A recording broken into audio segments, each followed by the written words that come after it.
Bem-vindo ao canal e audiolivro. Conheça a plataforma Odysee, onde disponibilizamos audiolivros exclusivos. Acesse agora odysee.com/e-audiolivro. Conto Pesadelos da Mente Clássica, de Charles Sheffield. Estávamos ali para reanimar um cadáver. A GDD enchia o céu à nossa frente, com seus 8 quilômetros de comprimento, um vulto sombrio, silencioso, preso a uma cruz gigantesca de vigas metálicas. Estávamos em silêncio, também. Vilfredo Germani estava nos levando para um encontro no centro do crucifixo, mas até chegarmos à glória de Deus não havia nada a fazer senão nos aglomerarmos diante da tela da proa e ficarmos olhando para a imagem imponente. Nem uma luzinha, observou, afinal, Célia Germani. Nada. Que é que você queria? Uma lâmpada piloto? Disse o pai, sem se voltar para olhar para ela. Estávamos a menos de 10 quilômetros da GDD. Ela cutucou de leve minhas costelas com o cotovelo, e um segundo depois sua mão segurou furtivamente a minha. Esfregou as unhas na palma da minha mão.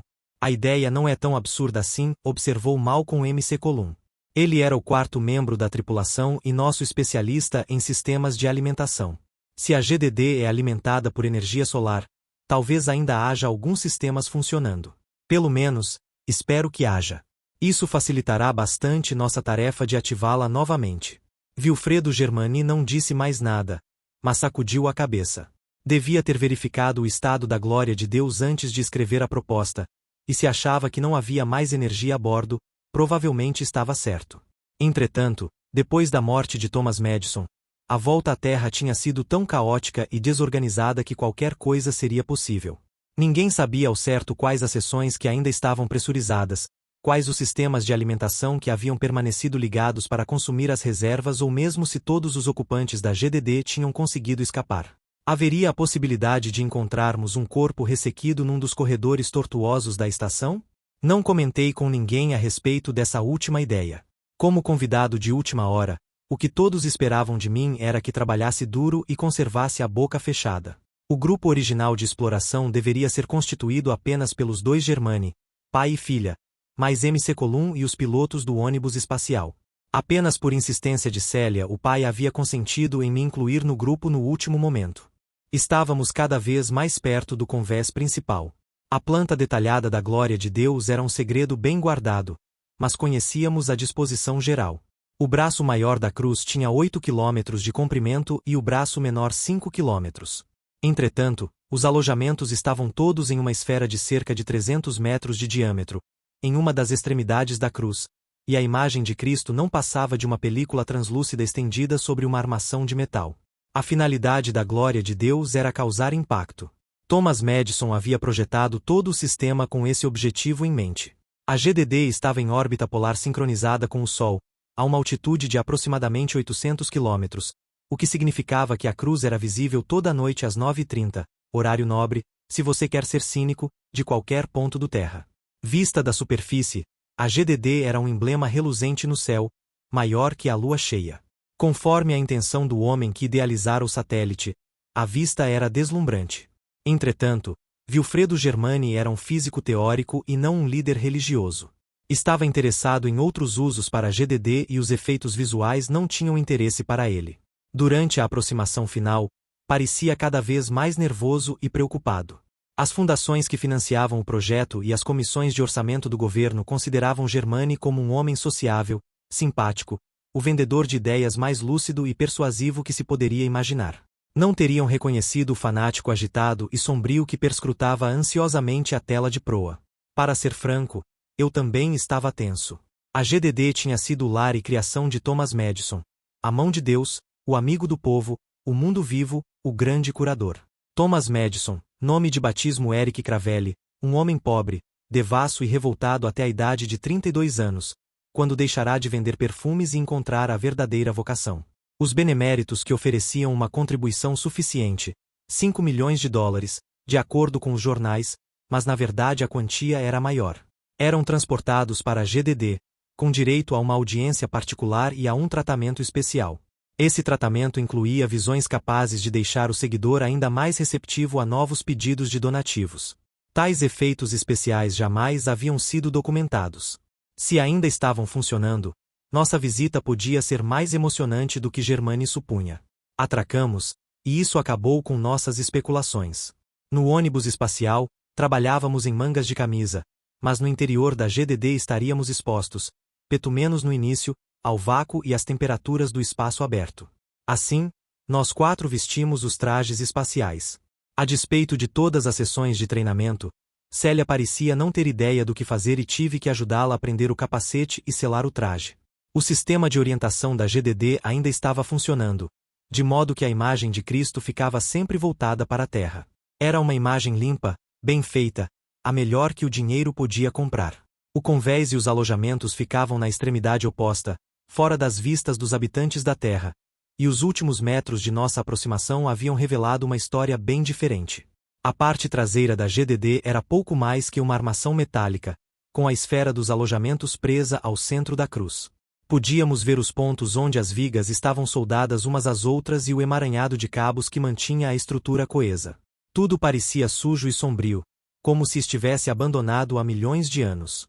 Não era de admirar que o ônibus espacial usado por Thomas Madison para levar os visitantes à GDD não dispusesse de janelas de observação.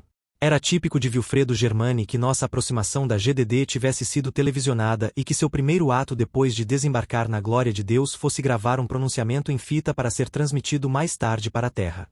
Afinal, tinha que levar em conta os interesses dos patrocinadores, e embora fosse um grande cientista, seu instinto de autopromoção era bastante desenvolvido. Thomas Madison teria gostado muito dele. Entretanto, o programa de televisão também podia ser considerado uma temeridade. Os seguidores de Madison não haviam morrido com ele. Para milhões de fiéis, a invasão da glória de Deus para fins seculares constituía nada menos que um sacrilégio. Já fazia 6 anos, mas os seguidores ainda eram leais e Madison sempre havia atraído extremistas. Quando voltasse para casa, Germani certamente seria alvo de tudo, desde insultos até tentativas de assassinato. Com a ajuda de MC Colum, montei uma câmara no convés. Um corredor que levava ao interior da GDD estendia-se, escuro, atrás da silhueta de Germani, acrescentando um elemento apropriado de mistério. Enquanto eu ajustava o ângulo da câmara, MC Colum procurava uma tomada. Testou-a com um voltímetro e deu um grunhido de satisfação. Temos eletricidade. Isso vai facilitar as coisas. As lâmpadas fluorescentes se acenderam, iluminando as vigas e divisórias com uma luz amarela. Germani olhou em torno, fez um gesto com a cabeça para que eu começasse a gravar e voltou-se para a câmara. A pergunta está conosco há mais de 40 anos, disse, em tom bombástico. O espaço-tempo é quantizado? Esperamos que nas próximas 2 semanas seja possível encontrar uma resposta definitiva. Eu já o ouvirá falar antes, era brilhante. Se não tivesse talento para ser um grande cientista, poderia facilmente ganhar a vida como vendedor. Conquiste a audiência no primeiro segundo e poderá dar o seu recado com calma. Não que o espectador médio fosse considerar a quantização do espaço como um assunto empolgante, mas Germani estava se dirigindo aos órgãos financiadores, aos escritores de divulgação científica e aos colegas cientistas, mais ou menos nessa ordem. Tudo começou com Planck, Einstein e Bohr. Há mais de um século, prosseguiu. Planck foi o primeiro a propor que, em certas circunstâncias, a luz é emitida, não de forma contínua, mas em unidades discretas, que chamou de quanta. Einstein generalizou a ideia e Bohr aplicou-a às transições eletrônicas nos átomos. Podemos chamar este processo de primeira quantização, a quantização dos níveis de energia e da emissão de energia. Era surpreendente como Germani se transfigurava quando era colocado diante de uma câmara. Adotava a postura do seu ídolo e compatriota, o físico Enrico Fermi. Minutos atrás, estava nervoso, irritadiço. Agora, mesmo no interior de um pouco confortável traje espacial, parecia perfeitamente à vontade. Havia até mesmo um leve sorriso de humildade no seu rosto, como a revelar que sabia que nada do que estava dizendo era novidade para a plateia, mas assim mesmo constituía uma introdução necessária. O passo seguinte foi dado por volta de 1930, prosseguiu. Heisenberg, Pauli e Dirac quantizaram o próprio campo magnético, a segunda quantização. Enquanto falava, a luz piscou e depois caiu a um nível baixo demais para a câmara. Germani praguejou, voltou a ser um físico irritadiço e olhou para MC Colum. Que diabo foi isso?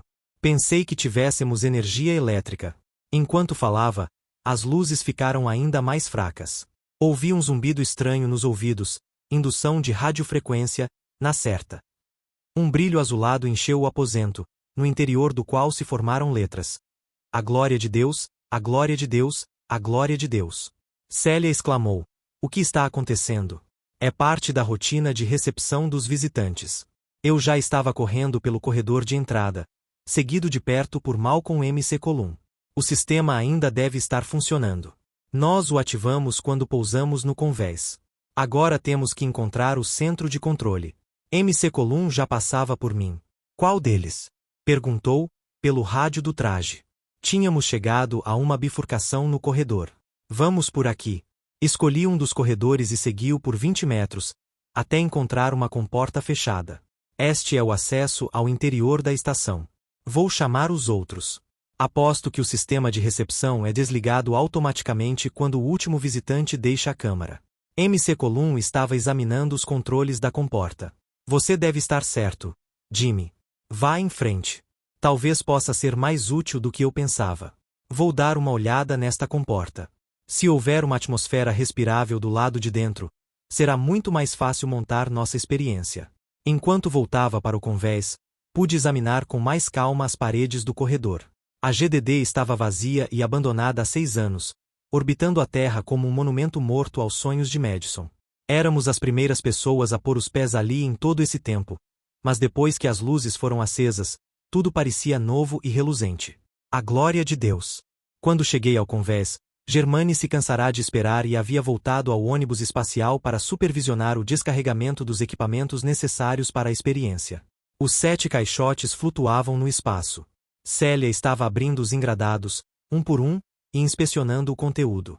Aqueles instrumentos permaneceriam no vácuo, tinham sido projetados para isso, até poderem ser instalados em posições precisas ao longo dos braços desiguais da GDD.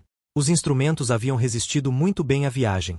Quando Germaine reapareceu e foi informado de que o equipamento estava em ordem, já havia ar e energia elétrica no interior do satélite.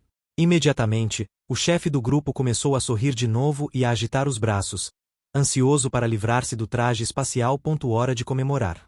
Havíamos terminado a primeira fase do que Wilfredo Germaine chamava, sem falsa modéstia, de a mais importante experiência de física jamais realizada pela humanidade. Célia Germaine é baixa e loura. Uma loura latina, uma loura do norte da Itália. Despenteado, como geralmente está, o cabelo dela tende a formar pequenos cachos. Célia não usa maquilagem. Sua pele é morena e adora tomar banho de sol totalmente nua. É uma surpresa encontrar pelos claros, descorados pelo sol, nas pernas bronzeadas, nas axilas e em uma faixa dourada que vai do pubis ao umbigo. Antes de me conhecer, Célia era, em sua linguagem pitoresca, quase uma virgem de 27 anos. Culpa do pai. Havia colocado tanta física na cabeça da única filha que, até eu entrar em cena, ela tivera pouco tempo para outras coisas. Agora, Célia parecia disposta a recuperar o tempo perdido. 5 horas depois de nossa chegada à GDD, o primeiro estágio da ocupação estava completo. Tínhamos escolhido alojamentos não muito longe da comporta principal, instalado monitores de ar e energia elétrica, comido uma refeição improvisada e ido para a cama. Na excitação da decolagem, aproximação e acoplamento, ninguém dormia há mais de 36 horas. Assim que McCollum e Germaine se recolheram, Célia foi para o meu quarto. Livrou-se das roupas e entrou no meu saco de dormir. Jimmy? Não. Ela riu. Aqui estou. Você não dorme nunca? Correspondi ao beijo, mas minha cabeça estava cheia de preocupações. Não queria companhia. Jimmy, estamos em queda livre. Não se lembra? Eu me lembrava. Tinha sido um dos argumentos que eu oferecerá a Célia, uma das razões para minha presença no grupo. Sexo em gravidade zero. Falará nisso como uma experiência sublime, inventando a maioria dos detalhes. Agora Célia estava me cobrando a promessa. Meu corpo fez a parte que lhe cabia, mas sem muito entusiasmo. Talvez a falta de gravidade acrescentasse mesmo alguma coisa aos nossos movimentos, pois embora minha mente estivesse calma e desligada enquanto Célia gemia e me apertava com força, tive a impressão de que minha consciência se expandia, de que ondas concêntricas de percepção se espalhavam para abranger toda a GDD. Havia alguma coisa lá fora, alguma coisa estranha. Enquanto estávamos ali deitados, passeei mentalmente pelo resto da estação, pela parte que ainda não havíamos explorado. Não havíamos encontrado outros milagres instalados por Thomas Madison, mas mesmo sem eles a glória de Deus produzia um sentimento de inquietação, de eventos pairando no ar. Fiquei pensando. Que teriam deixado para trás os seguidores de Madison, antes de voltarem às pressas para a Terra? A Igreja da Ascensão de Cristo, sustentáculo do Império de Madison, entrará em colapso no momento de sua morte, dias antes de ser acusada pelas autoridades da Terra de sonegação de impostos e atos criminosos. Os empregados haviam fugido às pressas da glória de Deus, com medo de serem abandonados na estação, a 800 quilômetros da superfície do planeta. Muitos deles haviam chegado bem a tempo de serem julgados por fraude e extorsão. O satélite tinha sido evacuado sem despedidas, sem nenhuma tentativa de deixá-lo em estado de prontidão, sem tempo para desligar as fontes de alimentação. O último a embarcar para a Terra faça o favor de apagar as luzes. Como a maioria das pessoas, eu havia tomado conhecimento dos detalhes da morte de Madison através da imprensa. Para os seus devotos seguidores, não era a morte do líder que era inaceitável, mas as circunstâncias vergonhosas em que ocorrerá. Parte do plano de Madison exigia que ele voltasse à Terra a cada 1 ou 2 meses para contatos pessoais e milagres menores. Aonde quer que fosse, sempre levava presentes. Orações impressas, fotografias autografadas, pequenas reproduções da GDD em metal prateado. Para os que ofereciam pequenos donativos, até $50, havia um pequeno telescópio de plástico, que lhe saía por uns 25 centavos e que permitia ver claramente a cruz em órbita. Para os céticos e os indecisos, invocava o poder da fé e mantinha a mão sobre uma chama sem se queimar, fazia o coração parar durante 2 minutos ou olhava diretamente para o sol sem ficar cego. Esses pequenos truques não eram difíceis de executar, mas contribuíam para a sua imagem. Imagem. Madison era apenas uma imagem, criada pela campanha de relações públicas mais bem feita de toda a história. As mensagens da GDD eram transmitidas pelo rádio e pela televisão para mais de 200 países, e para cada um Madison projetava uma personalidade diferente. Chegava a usar vários nomes, era conhecido como Thomas Madison apenas nos Estados Unidos. Seria na verdade americano, chinês, russo, brasileiro, europeu? Ninguém sabia. Os cirurgiões plásticos haviam ajustado o seu nariz, modificado o espaçamento e a forma dos olhos, modelado o queixo, definido a linha dos cabelos. Através da cirurgia, adquirir as feições do mundo, tornará-se um rosto para todos os gostos. Poucos conheciam o homem por trás da fachada, mas todos concordavam em uma coisa. Comparados com Thomas Madison, todos os líderes religiosos que o haviam precedido não passavam de amadores. E no entanto, 6 anos antes, tinha sido destruído por um incidente estúpido. Quando Madison visitava a Terra, as mulheres se atiravam a seus pés. Jovens e velhas, feias e bonitas, ricas e pobres. Poderia ter tido casos discretos com centenas ou milhares delas. Em vez disso, preferiu tomar a mulher de Jack Burdon, seu amigo mais antigo e seguidor mais ferrenho. Burdon era o ministro da Igreja da Ascensão de Cristo na Austrália. Faria qualquer coisa por Madison, mas quando apanhou os dois em flagrante no iate de Madison, perdeu temporariamente a razão. De acordo com seu próprio depoimento, baleou Madison 5 vezes na cabeça, cortou-lhe a garganta e jogou o corpo para os tubarões e crocodilos de água salgada que patrulham as costas do norte da Austrália. Surrou a mulher com tanta violência que até hoje ela está reduzida a um vegetal humano. Depois, contou tudo o que sabia à Polícia Internacional e aos fiscais do Imposto de Renda, fornecendo as provas que mandaram para a cadeia mais de 200 membros da cúpula da Igreja. Um grande império financeiro, $50 bilhões livres de impostos, havia desaparecido entre as coxas de uma mulher. As auditorias revelaram que a maior parte do dinheiro desaparecera com ele, como a chuva no deserto, sem deixar nenhum sinal. O que restava da Igreja de Madison eram apenas os seguidores perplexos, ainda lamentando sua perda, e aquela carcaça vazia, a glória de Deus, vagando, escura e silenciosa, no céu coalhado de estrelas. Quantas pessoas, toda noite, ainda olhavam para cima, esperançosas, aguardando o retorno da cruz fulgurante. Célia interrompeu meus pensamentos, agarrando-me com força e sussurrando no meu ouvido: Jimmy. Que foi isso? Está ouvindo? Era um som grave, que vinha de toda parte. O corpo da GDD parecia estar em movimento, estalando e flexionando-se, como um gigante que se espreguiçasse. Apalpei até encontrar o relógio e olhei para o mostrador luminoso. Não é nada demais. Vai acontecer a cada 50 minutos. O que é? Efeito dos ciclos térmicos. Em cada órbita, A GDD entra e sai da sombra da Terra, esfriando no primeiro caso, aquecendo-se no segundo. Em consequência, tudo a bordo se expande ou se contrai. Célia se ajeitou, enlaçando-me em seus braços e pernas. É tão sabido. Poderia ser o que quisesse. Como pude viver tanto tempo sem você? Acariciou-me o peito, subindo com os dedos até o pescoço. Você nunca vai encontrar alguém que o ame como eu. Nunca. Diga que me ama. Jimmy. Diga que não sabe como pôde viver tanto tempo sem mim. Só mais alguns dias, disse para mim mesmo. Depois, disse a Célia que a amava. Não contei como vivia antes de conhecê-la.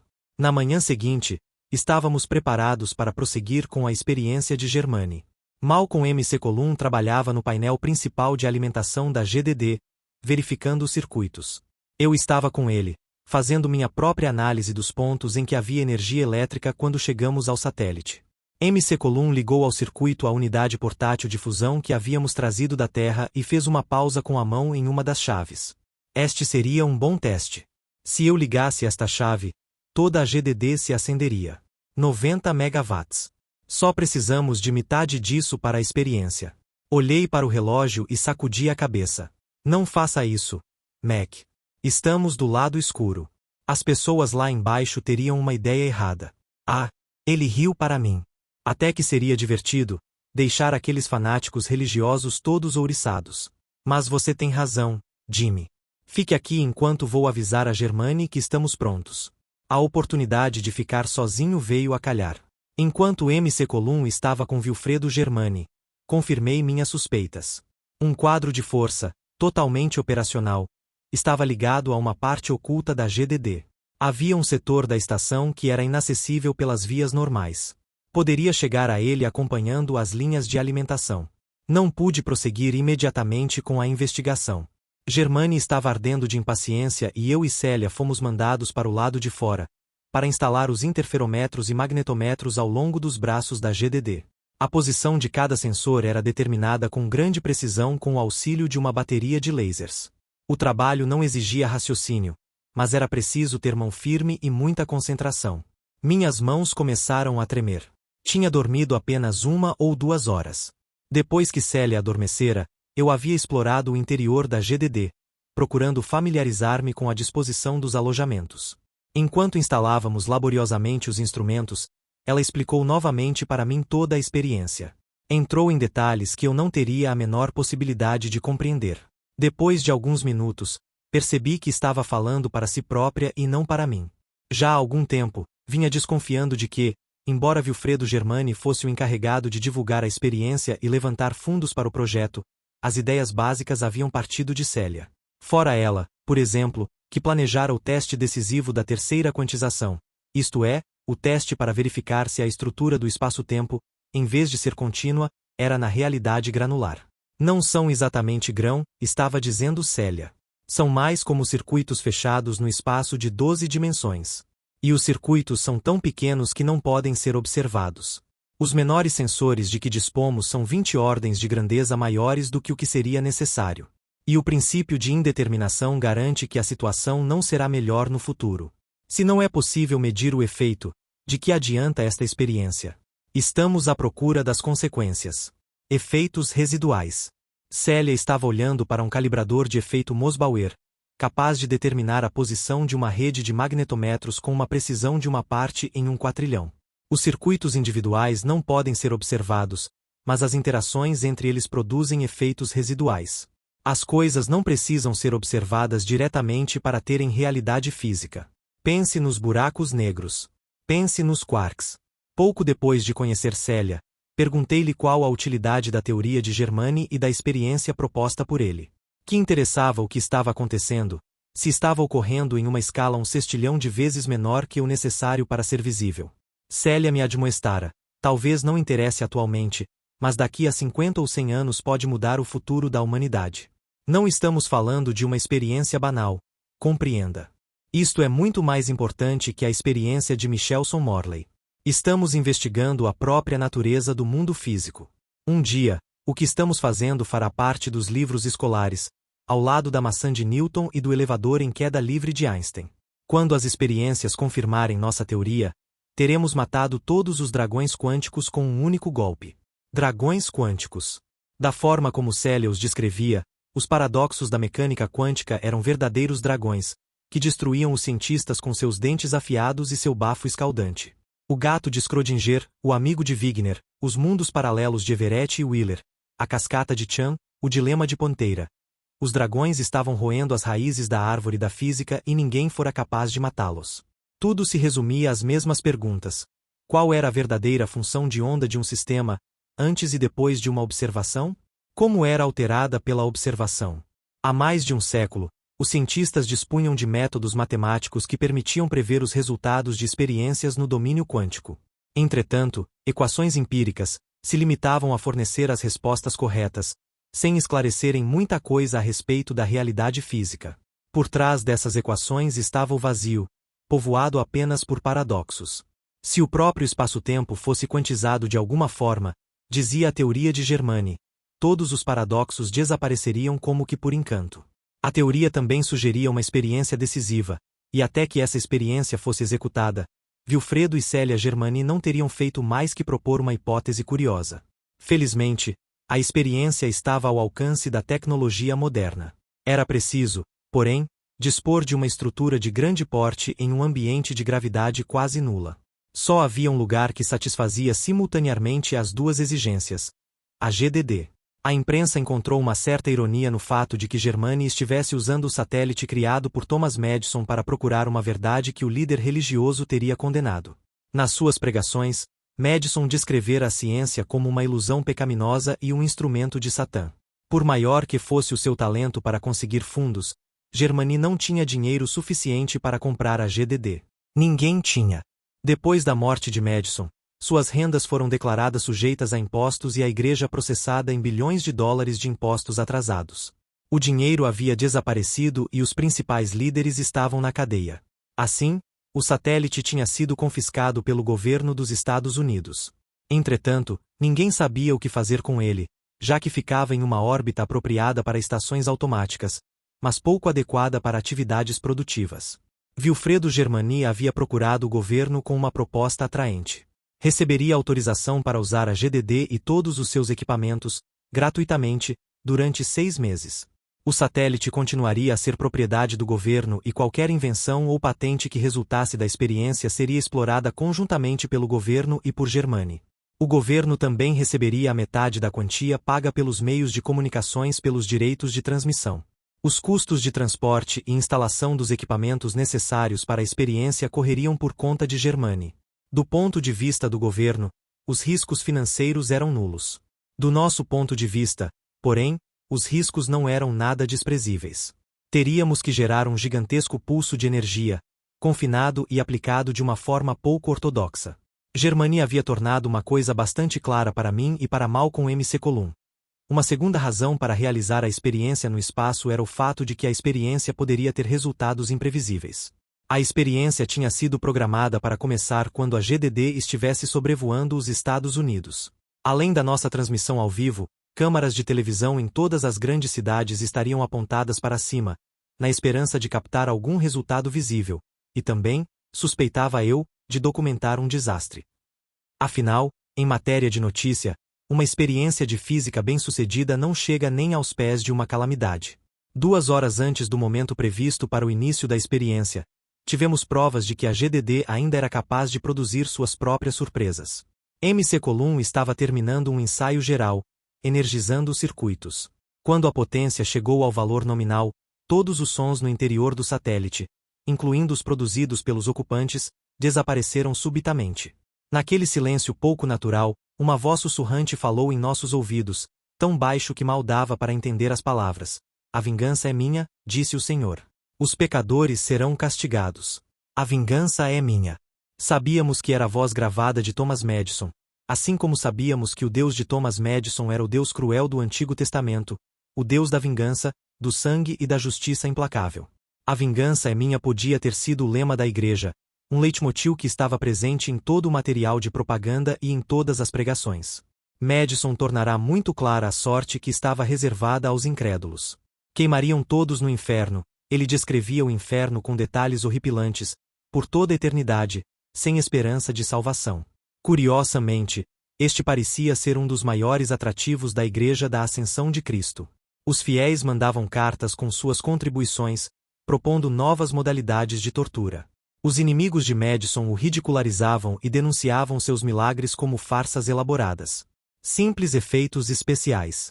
Era fácil dizer isso na Terra, sentado em frente a um aparelho de TV, mas ali na GDD, com aquela voz suave, ameaçadora, nos ouvidos.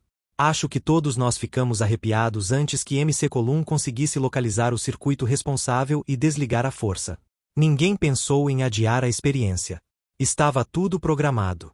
O espetáculo devia continuar. Germani havia organizado o espetáculo como se fosse um balé e ele próprio o artista principal. Célia desempenhava um papel secundário e ninguém mais apareceria em cena. Eu tinha sido banido para a casa de força com ordens diretas de Wilfredo Germani para ficar de olho na eletricidade. E não me meter no resto, era o que estava implícito no seu tom. A experiência seria realizada em 3 etapas, com uma duração total de 4 horas. Germani não queria me ver no laboratório principal, onde tinham sido instaladas as câmaras, até que tudo estivesse terminado. As ordens de Germani correspondiam perfeitamente aos meus objetivos. Chegará à conclusão de que o melhor momento para fazer o que tinha que fazer seria durante a experiência. Os outros estariam tão preocupados com a experiência que nem se lembrariam de que eu existia. Fui para a casa de força e esperei. 40 minutos antes da hora zero, deixei o meu posto oficial e caminhei pelo braço mais comprido da GDD, dirigindo-me a um setor que supostamente abrigava apenas depósitos vazios. Depois de percorrer 200 metros, cheguei ao final do corredor. Atrás daquela parede ficava o casco triplo e depois dele, o vácuo. Entre a parede e o casco não deveria haver nada a não ser um espaço vazio. Eu, porém, pensava de outra forma. Cabos de energia elétrica, ocultos em dutos de ventilação, atravessavam a grossa parede de metal. Tinha que haver alguma coisa na outra extremidade. Levei 5 minutos para descobrir o mecanismo. Quando ele era ativado eletricamente, parte da parede deslizava para o lado, deixando uma abertura circular com 2 metros de diâmetro. Tinha vestido o traje espacial antes de deixar a casa de força, mas não precisaria dele. A abertura levava a outro conjunto de aposentos, todos pressurizados. Nos setores da GDD que havíamos explorado desde a chegada, a temperatura variava bastante, dependendo da orientação de cada aposento em relação ao sol e do acoplamento térmico com os aposentos vizinhos. Entretanto, as câmaras que eu havia descoberto dispunham de 3 conjuntos independentes de termostatos, que mantinham o ar exatamente a 20 graus centígrados. As 3 primeiras câmaras eram alojamentos concêntricos, com equipamentos de laser e aparelhos para receber transmissões da Terra. As paredes tinham blindagens especiais para proteger os ocupantes das erupções solares, mas fora isso tudo era convencional. Na quarta, a mais interna, abri a porta e prendi a respiração. No centro do aposento estava a forma azul acinzentada de uma unidade de hibernação Schindler. 18 milhões de dólares de desespero. Pessoas gravemente doentes ou seriamente feridas podiam viver quase indefinidamente em um desses aparelhos, recebendo a alimentação por via endovenosa, com o corpo mantido a uma temperatura de apenas alguns graus acima de zero, as funções vitais praticamente paralisadas, até que o progresso da medicina lhes oferecesse uma oportunidade de cura. Entretanto, você podia usar uma daquelas unidades mesmo sem estar doente. Examinei os controles e encontrei uma unidade de tempo, reproduzida 5 vezes para maior segurança, programada para funcionar dentro de 9 meses. Neutralizei as 5 unidades, dando início ao processo de reanimação, e sentei-me no chão, em frente ao aparelho. O processo levaria algum tempo. Antes da minha intervenção, o monitor de atividade cardíaca mostrava um batimento por minuto. Agora, que as drogas injetadas pelo aparelho começavam a circular no sangue, a temperatura do corpo estava subindo, à razão de 1 grau a cada 104 segundos, e os batimentos cardíacos acompanhavam esse aumento. Os minutos se arrastavam. Esperei. Meia hora depois, as luzes começaram a piscar. Olhei para o relógio. A primeira parte da experiência de Germani estava correndo de acordo com as previsões, e eu estava testemunhando o efeito do consumo de energia. Pulsos helicoidais de campo magnético estavam percorrendo a GDD, fechando-se sobre si mesmos. Este era o teste mais direto da terceira quantização, mas também o menos sensível. Célia não tinha muitas esperanças de que desse certo. Fazia muito mais fé no segundo teste, que seria realizado 2 horas mais tarde. Temperatura do corpo: 26 graus. O broncoespirômetro mostrava que a respiração já atingira o ritmo normal.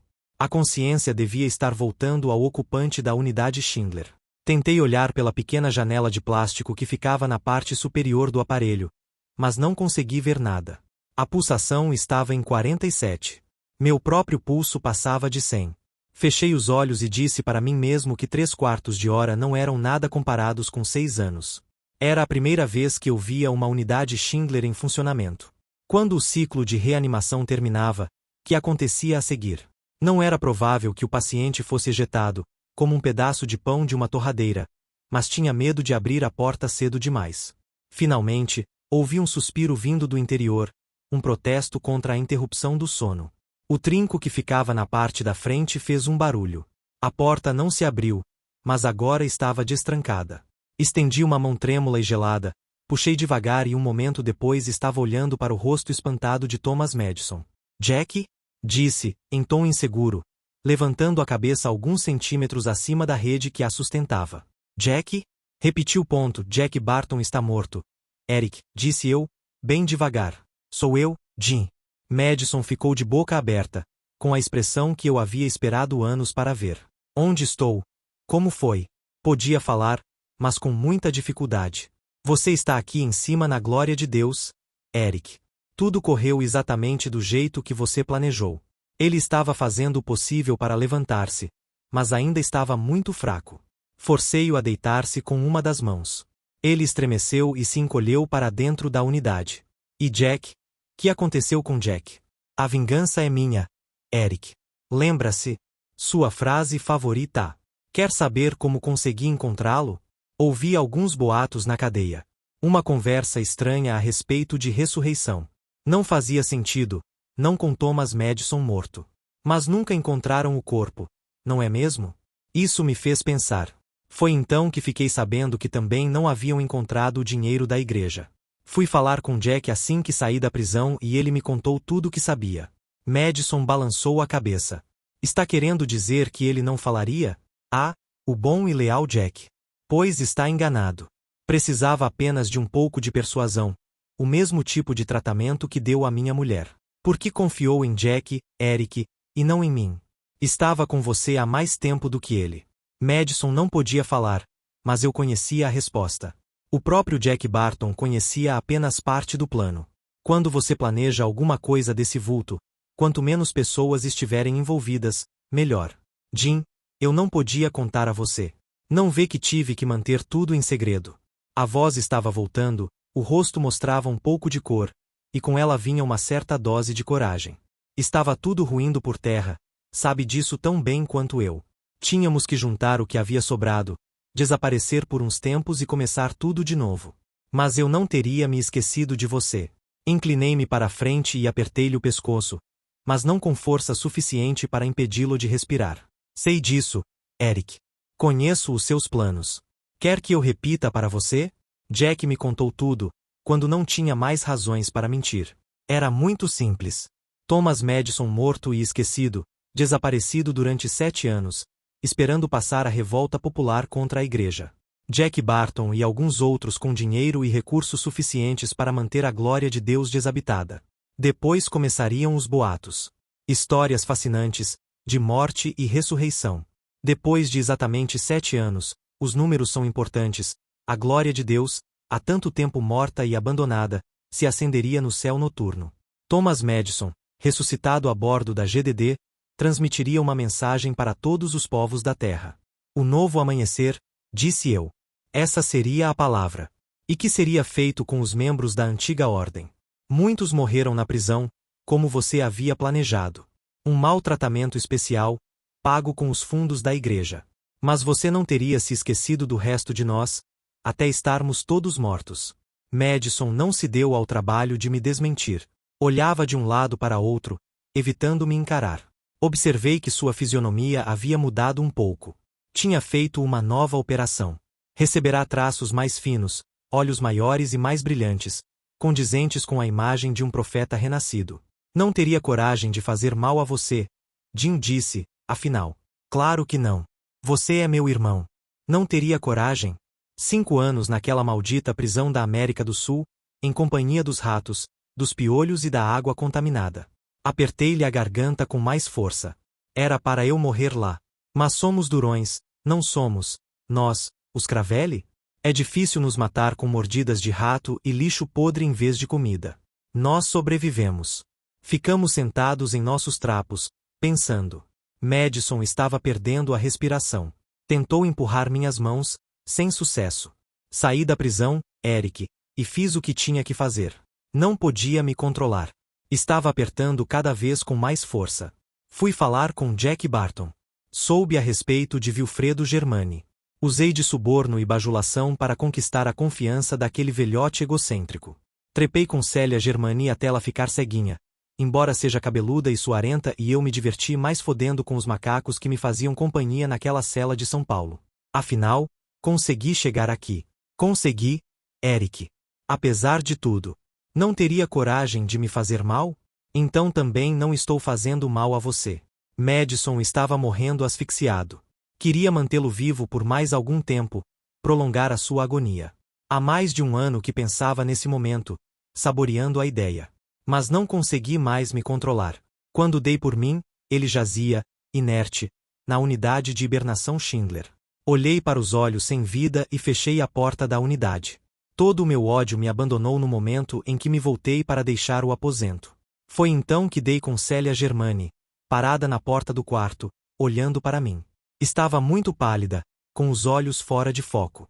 Não usava um traje espacial e suas pernas tremiam. Vim procurar você, explicou, com uma voz destituída de emoção. A segunda fase da experiência está para começar. Queria que estivesse lá comigo. Houve alguns sinais na primeira fase de que desta vez vamos encontrar o que procuramos. Queria que estivesse lá para ver. Célia tinha ligado o piloto automático. Estava falando sem parar porque não sabia o que fazer. Mas eu sabia exatamente o que fazer. Ela me havia visto matar meu irmão. Provavelmente ouvirá toda a nossa conversa. Sabia quem eu era. Tinha que jogá-la para fora de uma comporta. Podia fechar o meu traje, levá-la até lá e segurá-la enquanto o ar escapava. Um trágico acidente, causado por sua falta de experiência. Nenhuma prova contra mim. Dei um passo na sua direção. Célia devia ter pressentido o que eu pretendia fazer, porque se virou e tentou fugir. Tarde demais. Agarrei-a pelos cabelos antes que desse 2 passos. Imediatamente, os braços e pernas ficaram inertes e pude arrastá-la sem dificuldade. Não havia nada para dizer. Fechei o traje com uma das mãos, segurando-a firmemente com a outra, e comecei a andar o mais depressa que podia. Eram mais de 100 metros até a comporta mais próxima, no corredor que eu havia usado para chegar à câmara de hibernação. Uma distância enorme, nas circunstâncias, mas eu não esperava encontrar ninguém. Germani e MC Colum estavam ocupados com a experiência. Depois de percorrermos uns 50 metros, um silvo agudo começou a sair das paredes da GDD.